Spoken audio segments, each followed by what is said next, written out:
Welcome back, everybody. This is Modern with Randy. I am Randy, and today I am talking about probably one of the most propped up decks, one of the most talked about decks coming here after we have Modern Horizons 3 officially out.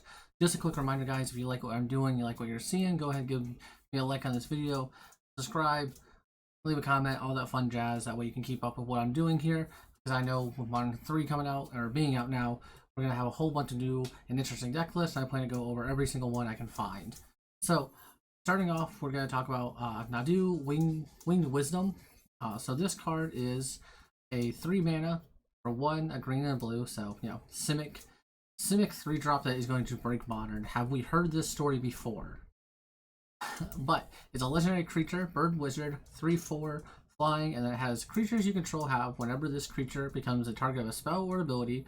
Reveal a top card of your library. If it's a land, put it onto the battlefield untapped, notably. You otherwise put it into your hand. This ability triggers only twice each turn. So, a lot of people, when they read this, including myself, when they first read it or just kind of first looked at it, thought that this meant this ability only triggers twice a turn. Which is true. For each creature you have. So, for each creature you have, every time you target it, or opponent targets it on either turn, you get to reveal a top card of your library, either put a land into the battlefield untapped, or put that card into your hand. So effectively, you're either drawing a card or mana ramping yourself, no matter what you're doing. Now, that seems relatively powerful, right? So how are we going to abuse this? So obviously, there is a million different deck lists floating around right now for this type of deck. Everyone's trying to break it, figure out the best version of it, XYZ type thing. So I'm going to go over one of the deck lists that did the best for the for the Vegas 5K this past weekend, and this is the deck list I'm going to go over. It has most of what's going on in the deck. I don't know if this is the best version of the list. I'm gonna guess not, because we're in week 1 still, so we still have a whole bunch of stuff to discover. But to kind of understand or explain the combo, you have Nadu. And then you're going to have the Springheart Natuko. He is a 1 and a green for a 1/1. Has Bestow, so you can put it onto a creature. You can enchant it onto another creature, essentially. Enchanted creature gets +1/+1, and then it has a landfall ability. So whenever a land enters the battlefield under your control, you may pay 1 and a green. If you do, or if this is attached to a creature you control, you may create a token that's a copy of that creature. And if you didn't create a token this way, you then get a 1/1 green insect token instead. So, what it means is, when you target Nadu or anything else, and this is on the field, you reveal a top card of your library. If it's a land card, put it into play. Put it into play, we're going to make a 1/1 insect. This allows us to kind of keep going and essentially go infinite, if you will. And then, the way we're going to trigger this is twofold. We have Sakuko. It's a artifact enchantment, or sorry, artifact equipment, 1 mana. Equipped creature gets +1, +0 doesn't really matter, and then equips for 0. So we can target all our creatures with this to continuously trigger Sakuko's ability. And then we also have Outrider and Core, which is 2 and a white for a 2/2, flanking, doesn't matter. And then a 0 ability where the next 1 damage that will be dealt to Outrider this turn is dealt to target creature you control instead, which you can do this notably on your turn or your opponent's turn, which is the big deal here. So if you end up playing more of a value game, or you don't have all the pieces necessarily to go off, this lets you kind of value out and get 4, 6, 12 triggers on your opponent's turn and your turn, so you're going to be able to win the game, right? You're just going to bury your opponent in card advantage. So that's essentially our ability, or our 2-card combo is essentially these two, or Outrider, and then it's a 3-card combo. You have Nadu, in usually the Springheart and Sakuko, or you have Nadu, Springheart, and Outrider. So these are going to be like the 3 cards we are working towards to get, right? And then to round out our curve, we're playing 4 Delayed Halflink, because Natuko is a legendary creature, so we can make it uncounterable and get out on turn 2. We have 1 Sylvan Safekeeper, which is important for when we're going off. So it does, notably, it sacrifices a land, target creature you control gains Shroud to enter turn. So notably, that does stop us being able to trigger it, right? Because Shroud gives it, can't be targeted spells or abilities by anybody. So it's not the hexproof that everyone's come to love and enjoy. But it does keep our Nakuko safe if he was to get targeted or something like that, as well as it does help us win if we're tapped out for some reason or things like that. So those are our 1-drops, and then obviously the equipment. And then this person was playing 4 Ice Fang Coddle because it is a blue 1/1 flash flying, and then comes into play draw a card, so it just kind of cycles itself. Same thing with the Coiling Oracle here. When it enters the battlefield, reveal the top card of your library. If it's a land card, put it onto the battlefield, otherwise put that card into your hand. And we're also playing 3 Wall Roots as just more fodder for being able to have more mana, essentially, and also works well with Court of Calling, being able to search up anything we need. So, and then we're also playing 4 Flare of the Nile, the new counter spell, so you can sacrifice a blue card or a blue creature rather than pay its mana cost. Notably, we're playing 4 Coiling Oracles, 4 Ice Fang Coddles. Both are blue creatures, so able to go off or protect our combo essentially while we're going off. And then we have 1 Endurance in the main deck, and we also have Coiling or Thassa's Oracle. Sorry, that is our win con essentially. So Thassa's Oracle enters the battlefield, look at top X cards of your library, where X is your devotion in blue. Put one of them on the top of your library, and the rest on the bottom in random order. And then if X is greater than or equal to the number of cards in your library, you win a game. So obviously our goal is to go off with Nadu, draw out our entire deck, then put a Thassa's Oracle into play by casting it, and then we can, and then obviously our devotion to blue, or our devotion for blue will be equal to or greater than our library, and we just win the game on the spot. So, some of you may be thinking though, alright, so if I'm playing against this deck, and like let's say we're playing against this deck, you're playing against this deck, you have a Teferi in play, so you can counter Thassa's Oracle, right? Well, how can they ever win?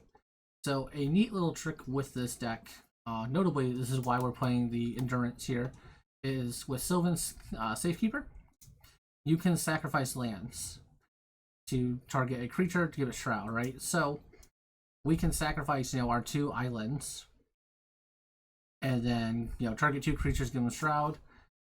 Thassa's Oracle is in our graveyard. We can Endurance because we're gonna have our whole library in our hand. Basically, we can Endurance pitching one of the green cards that we have, shuffle our deck back in, keep going off with the combo of drawing cards, and then we'll have 2 blue untapped. We'll have Thassa's Oracle back in our hand, and we can recast it. So this deck is more resilient than it looks. It is very surprising with how resilient it is. I've definitely seen this deck be played a little bit, and it does look quite powerful. Some people are calling this going to be a Bird Summer. They think this card's going to get banned. Obviously, we are 1-2 days. We're in the first week of the format, so people always call for outlandish things. Do I think this deck is going to be broken and dominate the format? Very possible. Do I think this deck might just be something a little crazy and maybe we'll realize it's not as broken as it seems? Also quite possible. I do think it's interesting. I think it's different. I think that Winged Wisdom might have been a mistake with letting lands come into play untapped for sure, because it does kind of just help you get there. So even if you are doing like a small little combo without like the Spring Heart Natuko, and you're just drawing, you're only drawing like 6 cards, only drawing 6 cards. If you hit a couple lands, you hit the Spring Heart, you can still put them into play because you're gonna get the untapped lands, and it kind of just snowballs from there, right? So there's a couple different builds going on right now. Actually, I'm sure there's probably about 100 different builds going on right now.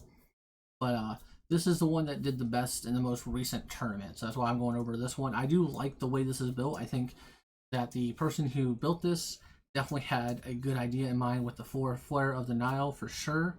Definitely something that I didn't even think about when I was thinking about this deck slightly, along with the Ice Fangs and the Coiling Oracle. I will have a link to the deck list below from MGG's Top 8, so that way you can go take a look at it. I can give, correct honors to the gentleman or woman who did well with this deck. I won't steal away their glory for coming up with this deck or workshopping this deck with whoever they worked on it with. But overall, this is kind of the new hotness right now. This is what people have been clamoring about, along with some of the other things in Modern Horizons 3. But I kind of wanted to go over this because I think this is a very interesting deck, and I think this is something you're going to see a lot of, no matter you're playing in FNMs, RCQs, local 1Ks, 5Ks, whatever, you're going to see this deck pop up because people love it and they like it. So I do think this is something that we're going to see a lot more of in the near future. Whether or not it's going to be broken and amazing has yet to be determined. but it did do well in the 5K at Vegas. It didn't take down first, but I believe it got either it was in the top 8. I just don't remember if it was 3rd and 4th or if it was 5th and 6th. But it was in the top 8, and still made it to the top 8 in Vegas, which is definitely a large tournament. Things like that. So it has done well already. It's proven itself to at least be not dead on arrival. So we'll see how it keeps going out, and then I'll go over the sideboard this person had, which I think was more just a kind of catch-all sideboard, right? So he had 2 Force of Vigors, 2 Force of Negations, 2 Teferi Time Ravelers, 1 more Endurance. Then we had a Haywire Might, a Pithing Needle, and a Relic of Progenitus for our Urza Saga mini package we have. Obviously, we're playing Urza Saga because it gets our equipment. I've seen these decks also run Stoneforge Mystic package as well because it does also grab our equipment as well. 2 Veil of Summers for the counter magic, and then 3 Subtleties. Kind of just rounds it out. I mean, I can go over these just real quick. Haywire Might is good for artifact removal, enchantment removal, same thing with the Force of Vigors. We have the Pithing Needle just as a little catch-all against Yawgmoth for sure. Relic of Progenitus, and the second Endurance here for the graveyard matchups. We have 2 Teferis, 2 Veil of Summers here for the control matchup, along with Force of Vigor for the combo matchups and the control matchups. And Subtlety, I have to imagine, is there as kind of the catch-all against anything, whether it be Titan or Titan, Yawg, things like that. Just a way to round it out, right? This is more just a kind of a generic 15 cards that we know these cards are good against insert random cards in the meta. I'm just going to play them. I think the sideboard might need to be a little bit more tuned moving forward. Obviously, like I said, this deck is probably going to change 40, 50, 60 times before we see its eventual either winning list or notably just kind of people putting it down and saying it's not good enough. I don't think it's going to be not good enough at all, but I do think this is a new deck, and I think this is something you guys want to look out for. Keep an eye out for it. It's definitely good. It's definitely fun. I've seen a couple people play it. I haven't played it yet myself. Obviously, there's a mad dash in MTGO right now for everyone who wants the Modern Horizons 3 cards. I just haven't been fighting that because I've been focusing on the RCQs and pretending that I'm going to take one down and not lose in the top 4. But as always, guys, I am Randy. I will be here delivering brand new decks, still going over the RCQ season as well, and Pioneer, that's still going on full swing. Let me know what you guys are seeing. Let me know if you guys have any sweet brews you want me to cover. I'd be happy to take a look at them. But as always, I'm Randy. Go ahead and leave a like, subscribe, comment, whatever. I'll see you guys for the next one.